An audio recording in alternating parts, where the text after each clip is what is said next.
Hello viewers, welcome to my YouTube channel learn with Joy. তো আজকের ভিডিওতে আমি তোমাদের সাথে মাধ্যমিক 2026 সালের ইতিহাসের সাজেশান দেব।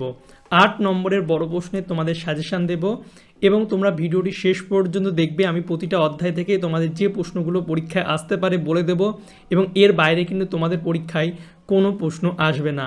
টেস্ট পরীক্ষা আমি তোমাদের সাজেশান দিয়েছিলাম। তোমরা যারা আমার ভিডিও রেগুলার দেখো তারা জানো যে টেস্টে তোমরা মোটামুটি 90% স্কুলেই কিন্তু আমার প্রশ্ন থেকে কমন পেয়েছো। তো ফাইনাল পরীক্ষাতে তার ব্যতিক্রম হবে না। তোমরা অবশ্যই যে প্রশ্নগুলো দেব সেগুলো ভালো করে পড়বে। তো দেখো 8 নম্বরের প্রশ্ন তোমাদের 3টে থাকে, একটা প্রশ্নের উত্তর করতে হয়। 3টের মধ্যে একটা প্রশ্নের উত্তর তোমাদের করতে হয়, খুব ইজি। তোমাদের দেখো 8টা অধ্যায় আছে, প্রথম অধ্যায় থেকে কোনো প্রশ্ন থাকে না।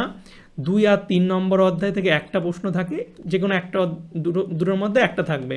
এবং 4 ও 5-এর মধ্যে থেকে একটা প্রশ্ন থাকে এবং 6 ও 7 অধ্যায়ের মধ্যে থেকে তোমাদের একটা প্রশ্ন। টোটাল 3টে প্রশ্ন তোমাদের থাকে, এর মধ্যে থেকে একটা প্রশ্নের উত্তর করতে হবে। 8 নম্বরের অধ্যায় থেকে কোনো প্রশ্ন থাকে না। তো আমি এই 2, 3, 4, 5, 6, 7 প্রতিটি অধ্যায় থেকে যেগুলো ইম্পর্টেন্ট প্রশ্ন মাধ্যমিক 2026 সালের জন্য তোমাদের বলে দেব। পরীক্ষার অনেক দিন আছে, এখন থেকে তোমরা এগুলো কিন্তু রেডি করতে থাকবে। তো দেখো প্রথমে হচ্ছে অধ্যায় 2। এখান থেকে যেগুলো ইম্পর্টেন্ট সেগুলো হচ্ছে 19 শতকের প্রথমার্ধে সতীদাহ প্রথা বিরোধী প্রচেষ্টাগুলির পরিচয় দাও, আর রামমোহন রায় কিভাবে সতীদাহ প্রথা বিরোধী আন্দোলনকে সাফল্যমণ্ডিত করেন। এই প্রশ্নটা ইম্পর্টেন্ট, 2020 সালেও এসেছিল।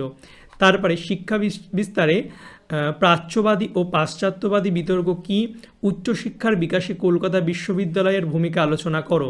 3 বাংলার নবজাগরণ বলতে কী বোঝায় এবং এই নবজাগরণের সীমাবদ্ধতা কী।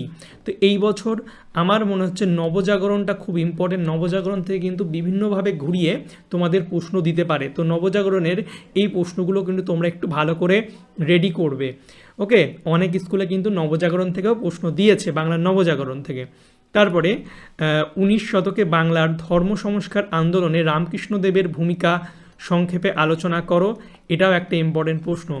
তারপরে 5 বিদ্যাসাগরের নেতৃত্বে বিধবা বিবাহ আন্দোলনের সংক্ষিপ্ত পরিচয় দাও, আর বিদ্যাসাগর কতটা সাফল্য অর্জন করেছিলেন। এবং 6 19 শতকে বাংলায় সমাজ সংস্কার আন্দোলনে ব্রাহ্ম সমাজগুলির কীরূপ ভূমিকা ছিল। এটাও একটা ইম্পর্টেন্ট প্রশ্ন। তো অধ্যায় 2 থেকে এই 6টি প্রশ্ন তোমাদের আমি দিলাম এবং সব থেকে যেগুলো বেশি ইম্পর্টেন্ট এই 3 নাম্বার, 4 নাম্বার এবং 6 নাম্বার, সেগুলো আমি আলাদা করে স্টারও দিয়ে দিলাম। তো তোমরা যারা ভাবছো কম প্রশ্ন পড়বে তারা কিন্তু এই শুধু স্টারগুলো দেওয়া পড়বে। তারপর যদি হয়ে যায় তারপরে বাকিগুলো তোমরা কিন্তু পড়তে পারো। এবার দেখো অধ্যায় 3 থেকে মাত্র 3টি প্রশ্ন দিয়েছে। এর মধ্যে থেকে নীল বিদ্রোহের কারণ, ফলাফল, গুরুত্ব সব থেকে বেশি ইম্পর্টেন্ট, ডবল স্টার। সাঁওতাল বিদ্রোহের কারণ ও ফলাফল, এটা 4 নম্বরেও কিন্তু তোমাদের আসতে পারে, আবার 8 নম্বরেও দিতে পারে। 4 নম্বর দিলে যে কোনো একটা দেবে, কারণ দিতে পারে বা ফলাফল দিতে পারে। 8 নম্বরে কিন্তু দুটোই তোমাদের দিতে পারে। এছাড়া বাংলার ওহাবি ও বা ফরাজি বিপ্লবের বিদ্রোহের পরিচয় এবং এই বিদ্রোহ ব্যর্থ হয় কেন, এটাও একটা ইম্পর্টেন্ট প্রশ্ন। তো অধ্যায় 3 থেকে মাত্র 3টে প্রশ্ন পড়ে রাখবে। এর মধ্যে থেকে নীল বিদ্রোহটা সব থেকে বেশি ইম্পর্টেন্ট। এবার তোমাদের যারা বাংলার এই ইতিহাসের শর্ট প্রশ্নের জন্য চিন্তা করছো তারা আমি বলবো তোমরা এই যে এক্সাম বাংলা পাবলিকেশনের এই ইতিহাস বইটা তোমরা বাই করতে পারো। ডেসক্রিপশন বক্সে লিঙ্ক দেওয়া আছে। গত বছর কিন্তু 2025 সালে এখান থেকে 93% প্রশ্ন কিন্তু কমন এসেছিল। তো যাদের প্রিপারেশান ভালো হয়নি তারা এই বইটা কালেক্ট করে নাও। কিন্তু অ্যামাজনে তোমাদের অনেক ডিসকাউন্ট দিচ্ছি, ঠিক আছে। তোমরা জানো এই বই থেকে কিন্তু টেস্ট পরীক্ষাতেও অনেক সাজেশান এসেছিল। তো তোমরা যারা যারা জানো অনেকে কিনেও নিয়েছো, যারা যারা এখনও কেনোনি আমি ডিসক্রিপশন বক্সে লিঙ্ক দিয়ে দিচ্ছি, সেখান থেকে তোমরা কিন্তু বাই করে নেবে। খুব ভালো একটা বই, এখান থেকে তোমরা শর্ট প্রশ্ন, বড় প্রশ্ন সব কিন্তু উত্তর পেয়ে যাবে। এবার দেখো অধ্যায় 4 থেকে যেগুলো পড়তে হবে সেটা হচ্ছে 1857 খ্রিস্টাব্দের মহাবিদ্রোহের প্রকৃতি ও চরিত্র বিশ্লেষণ করে। এটা হচ্ছে এই বছরের জন্য ভীষণ ভীষণ ইম্পর্টেন্ট। মোটামুটি 5টা স্টার তোমরা দিয়ে রাখো, ঠিক আছে। 2025 সালে এটা আসার কথা ছিল কিন্তু দেয়নি। এবছর মোটামুটি 90% আসার সম্ভাবনা আছে। তারপরে 19 শতকে লেখায় ও রেখার মাধ্যমে কিভাবে জাতীয়তাবাদের আগমন ঘটেছিল, এই প্রশ্নটা ইম্পর্টেন্ট। এরপরে সভা সমিতির যুগ বলতে কী বোঝায় এবং 19 শতকের বাংলায় রাজনৈতিক চেতনার বিকাশে হিন্দু মেলার কীরূপ অবদান ছিল। তো সভা সমিতিও কিন্তু ইম্পর্টেন্ট। তো এই যে 3টে প্রশ্ন দিলাম, তোমরা এই 3টে প্রশ্ন ভালো করে তৈরি করো, দেখবে এর মধ্যে থেকে তোমাদের একটা হয়ে যাবে। যারা ভাবছো বেশি পড়বে না, কিন্তু তাহলে এই 3টে প্রশ্নই পড়ো একটা অধ্যায় থেকে, দেখবে এর মধ্যে কমন পেয়ে যাবে। তারপরে দেখো অধ্যায় 5 থেকে মানুষ ও প্রকৃত ও শিক্ষার সমন্বয় বিষয়ে রবীন্দ্রনাথের চিন্তার সংক্ষিপ্ত বিবরণ, ইম্পর্টেন্ট প্রশ্ন। তারপরে হচ্ছে ঔপনিবেশিক বাংলায় বিজ্ঞান ও কারিগরি শিক্ষার বিকাশের সংক্ষিপ্ত পরিচয়। তারপর রবীন্দ্রনাথ ঠাকুরের চিন্তা, শিক্ষা চিন্তা ও শান্তিনিকেতন ভাবনার সংক্ষিপ্ত পরিচয় দাও।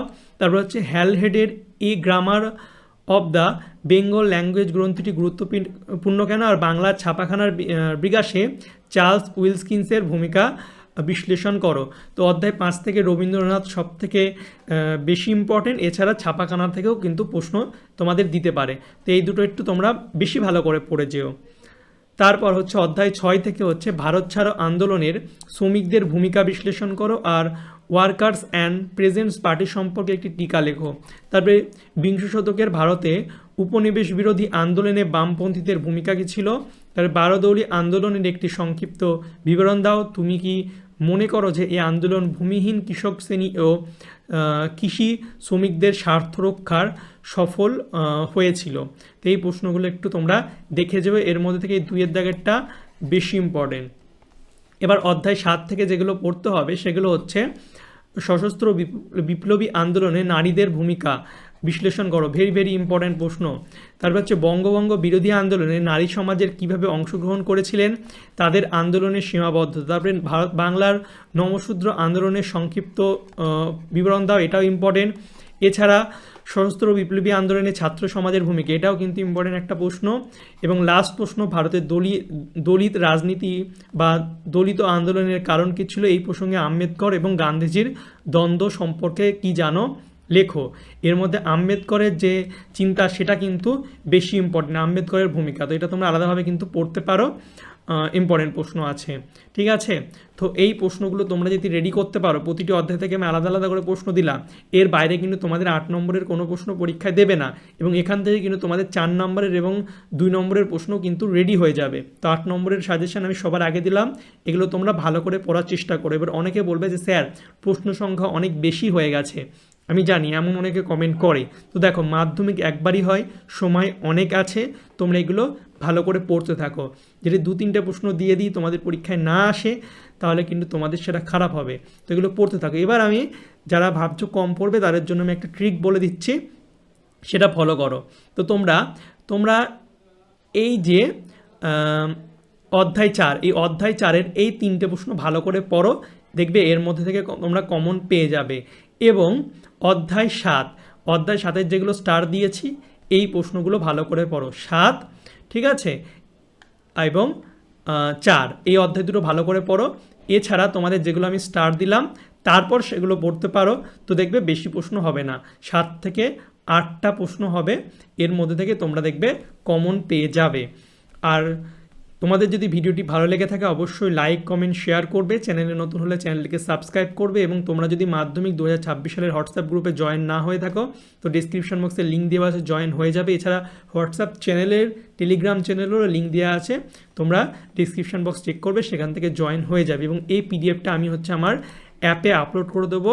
অ্যাপ এখনও তৈরি হয়নি, কাজ চলছে, 2-1 দিনের মধ্যে হয়ে যাবে। যদি হয়ে যায় আমি আপলোড করে ডিসক্রিপশন বক্সে তোমাদের লিঙ্ক দিয়ে দেবো, সেখান থেকে তোমরা পিডিএফটা ডাউনলোড করে নিতে পারবে। আর তোমাদের কীরকম সাজেশান লাগবে সেটা আমাকে কমেন্ট করে জানিও, তাহলে আমি সেই রকম সাজেশান কিন্তু তোমাদের জন্য বানিয়ে দেবো। আমি তোমাদের সব কমেন্টই পড়ি। ওকে, চলো বাই, দেখাবে তোমাদের সঙ্গে পরের একটা ভিডিওতে। Thank you for watching my videos.